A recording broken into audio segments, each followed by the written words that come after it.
Is this supposed to be like something I'm supposed to care about? Joan, what is this? No idea. Good. I did not want to be the first one to admit that I have no idea if I'm supposed to care. Like you, I'm way uncool. It's Victory So- by Biggie Smalls. What is it again? Because Sam didn't have your mic on. Victory by Biggie Smalls. Victory by Biggie Smalls. Okay. It's awesome. I don't know if I would say that this show has been victorious in nature. As a matter of fact, I've been getting mocked incessantly on the super text line for a number of different reasons. One guy says, and this is Nick, hey, Joan, because a number of people said this, and I didn't know that I did this. Did you notice it too? Dan, he says M-A-N-I-S. Nick, it's M-A-N-D-I-S, Mandis.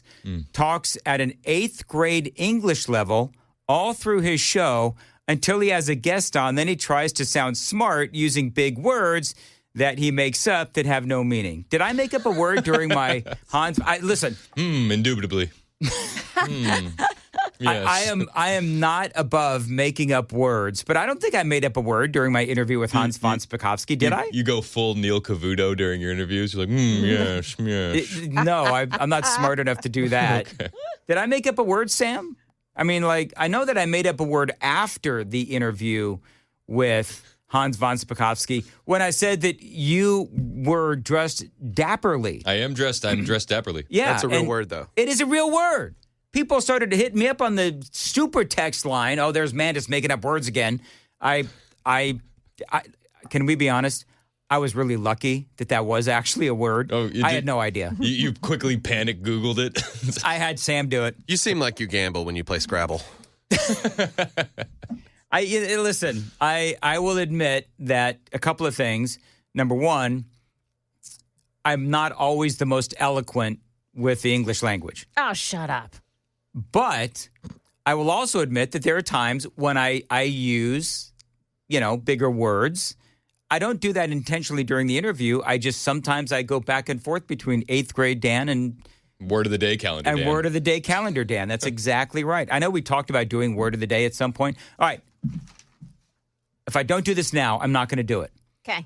Was there something, Chris Hand and Joan Jones and Sam, where you admitted to your parents when you were an adult of something that you were doing that you lied to them about early on? I'll give my example again and I said this right at the beginning of the 6th, where I admitted to my mom in my 40s that Cheryl and I were not actually studying in my room in high school. And it was funny because I would always tell that to my mom. And, she would be like, okay, honey. And then at one point, she did make mention of the fact that I was doing all of that studying in my room with Cheryl, but I was still flunking biology. So there was that. So, and she truly was mad at me. Well, that's because you were studying anatomy instead of biology. Yeah, it was. Yeah. I mean, yeah. That was the first thing I heard from your show this morning.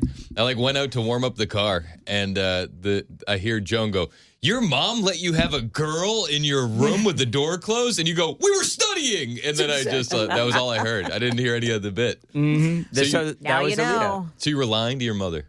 Yeah. Unbelievable. Wasn't the only time. Listen, she threw away my baseball cards. So you had carte blanche at that point. Absolutely. Wheels were off. She had no problem throwing away my. Damn it, those baseball cards. I might as well threaten her with an early child. I'm going to make her a grandma for this. I'm going to make her a grandma at 45. No. Anyway, moving right along. People do. Yeah, so that was mine. And yeah, she said if I could ground you, I would. It's like, too late. You can't retroactively do it. Yeah, I don't have one. At least nothing of all the people. Yeah, right? Nothing I've ever admitted to. Okay. I think that's is anything okay? So that's what I'll lean on. I'll take these secrets to my grave. I met your father, is salt of the earth kind of guy. Yeah. Is there anything you'd like to admit to your dad right now on the radio? Al, you listening? Come on, man, do it for the bit. I'll admit it. I knew I was your favorite kid growing up. And that's even though you said you loved us all equally, we all knew. No, I haven't owned up to any of the things, actually. No? Okay. They're in the vault. Okay, very good. you should just throw down one for your dad. I'll start- not on the air, but I'll start making a list, and then I'll wait until he's really at the tail end, and I'll be like, Dad, I have a book here. I've got a pad of paper with 100 things on it, 100 pages. You want to start writing? Anyway, All right, Sam, go. Okay, so I did fess up that I used to sneak out my senior year. I would, my parents' house is on a slight incline with the driveway, and I would take my 99 Nissan Altima, put it in neutral, push it all the way up to the top of our driveway, and then roll it down the hill, get to the bottom, and start it, and then go hang out with my friends. That's awesome. All right. Well, whilst carrying potential paraphernalia and other items I was underage in possession of. And you told them that? Yeah. You were And what a did they troubled say? child. They said, so that's why the screen was ripped out of your room? I was like, yep. That's why there was no screen on my window. Okay. There you go. And were they angry at you as an I bet adult? they wish they had a family key hook back then that they could have mandated all keys to all vehicles be on at a certain time in the evening. And Yeah. maybe security cameras, something they still haven't done anything about. And we've had a car stolen out of that driveway.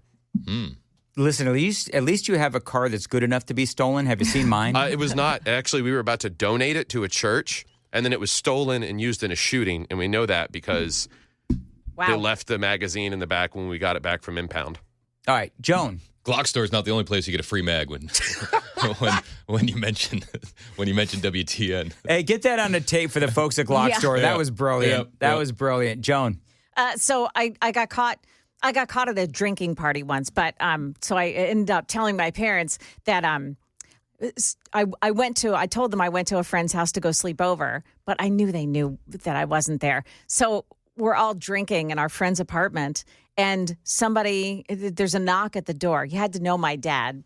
He looked like an old sea fisherman, beard, had a pipe, hat, the works. And so there's a knock at the door while we're all having this big party, and somebody looks out the peephole and says, "It's some guy with a beard and a pipe." Oh, gosh. And I went, "Oh, no." And everybody shut up until my dad went away. And then later on, of course, years later, I said, "Well, we knew that it was you at the door." And he said, "I knew you were behind the door." So, yeah. All right. I wasn't like, I never did stuff like that. So. No. Never? Never? I wasn't. Well, I did that time, but Okay. that wasn't like my parents were very, very, very strict. I can't even begin to tell you how strict. So. That's why you wild out. Yeah. That's exactly. Are you pointing at me? I'm pointing at you, man. Why are you pointing at me? Well, okay. Would you say that you're a strict parent? No, not necessarily. If I had Kennedy right here, what would she say? She would probably give you a different answer. And then I'd give her that look. That's I'd exactly give her right. that look, the look and that she'd kills. be like, he's great, actually. He's great. There you go. All right. I did remember one thing. So my buddy, Chris Kelly, we hung out with a group of Chris's. And he had license plates up hanging in his garage from all the different places that they lived. And he had what was the car? It was like a red Geo something. It was like the lousiest car. But he got it at 14 from his grandmother who passed away. And it sat in his driveway with no license plates on it. Except every Friday night when we would wait until about 2 a.m. and we would take the license plates off of the wall in the garage and we would put the Rhode Island plates on the car and then we would go joyriding. Wow. And we did it so much that it became second nature. And I wasn't with him when he got caught, but he got so used to doing it that one night he got pulled over and the police officer came up to the window and he said, and he knew he was screwed. But he goes, "Hey, missing something on the back of your car there, bud." And he's like, "What?" "No license plates." He had gotten so used to taking that car out that he forgot to put the plates on. Awesome. All right, speaking of dumb, Billie Eilish. This is where the content starts. So I got some video here, Sam. So this was Billie Eilish. A lot of people talked about this, and where she is screaming about, I guess, no one is illegal on stolen land. No one is illegal on stolen land. Stunning and brave. Yes. And yeah, it's just really hard to know what to say and what to do right now. And I feel really hopeful in this room, and I feel like we just need to keep fighting and speaking up and protesting, and our voices really do matter, and the people matter. And So Then she says F ice. Yeah. is that what she said? Yeah. Okay. I love she says it's really hard to know what to say. But then she repeats every liberal Democrat talking point when it comes to clearly she got the immigration memo enforcement. and everybody's wearing the little pins and everything. Yeah. Well, as it turns out, so people start mocking Billie Eilish because she's got a huge $3 million mansion. Well, then, as it turns out, she herself actually lives on stolen land. According to what's the tribe? The Tongva tribe. The Kongva tribe. The LA Basin's original people have now come out and said, hey, Billie, thanks for the shout out. Can we have our land back? And again, yeah, she lives behind gates as well. So, I find that absolutely hilarious. And I don't know if anybody's going to, really call her out on this, but they should. Oh, they absolutely should. Oh, there's an influencer from Australia trying to get like a GoFundMe to go stay at her parents' Malibu mansion. There was a reporter out there.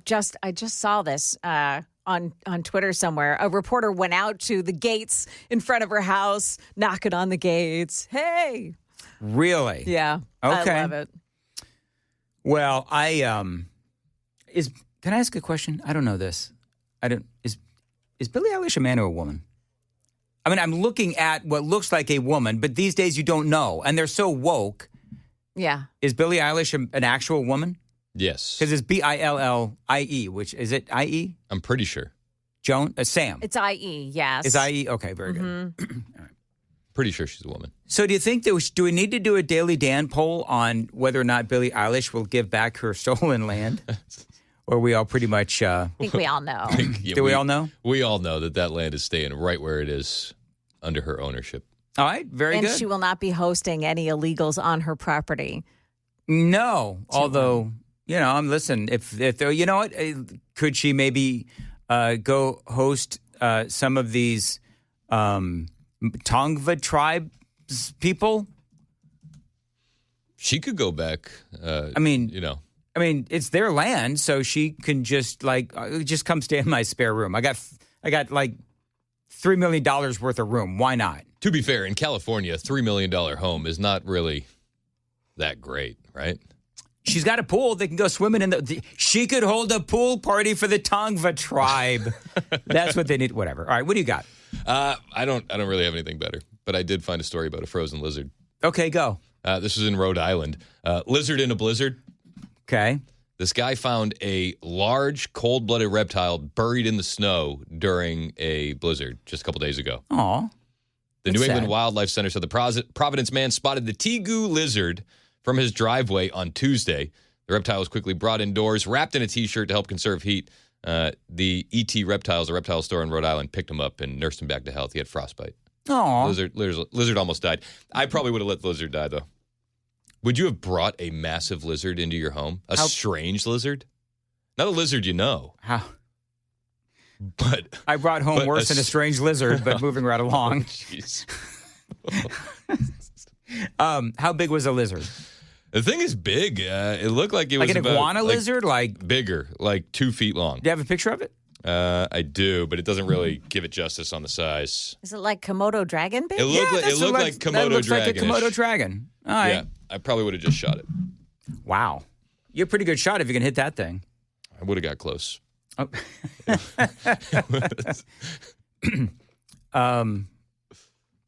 Joan, you got anything? Because we're like, you know what, Chris? If that's all you brought, and that's all I brought, and Sam is clearly I'm disappointed. I'm disappointed. Yesterday it was a butt bomb. Today we're talking about lizards. Sam is clearly not engaged. She's in there talking to Mason, and Joan has anything. Guys, I'm sorry, but I have no choice. We'll take our stand for this land and the stranger in And listen, if nobody's bringing anything, I'm just going to throw down little Bruce. I'm sorry, guys. It's like fingernails on a chalkboard. No! So good. So good. How about you? On the streets of Minneapolis. You know, Right away. Minneapolis doesn't exactly roll off the tongue when you're trying to do a song. Is there any other songs that actually feature the word Minneapolis? I don't know. If there's one person who actually sounds like he needs throat coat more than me, it is Bruce Springsteen. Yep, you're absolutely Every right. Peanuts book known to man. What? What's that from? It's. I was talking about Peanuts, Charlie Brown, that kind of thing. Oh. And people thought every Peanuts book known to man. And people, it was one of those moments where you go through a 10-minute monologue and then you go to the text line and people are like, why do you keep talking about, I would love a piece of that wood. To be fair, it just sounds like you forgot the T. It doesn't sound like you replaced the U with an I. I didn't realize I was doing any of that, but until I shut off the mic and went. And the best part about that whole thing was that Joan and Sam allowed me to go through that entire segment saying what I was saying, and nobody stepped in to say, hey, Dan, you're swallowing the T. Damn straight we did. They let me, go ahead and do that. And, if they ever do that again, I'm just going to Take our stand. just do this again. I love it. That's hilarious. All right, I'm sorry. Somebody So you- wanted so- to know why there was no lizard in the butt joke. I don't know. Yeah. We missed opportunities. No I've been- lizard in the butt. Oh, hearkening back to yesterday. Yes. To be fair, Mm-hmm. I didn't really prep for this segment at all.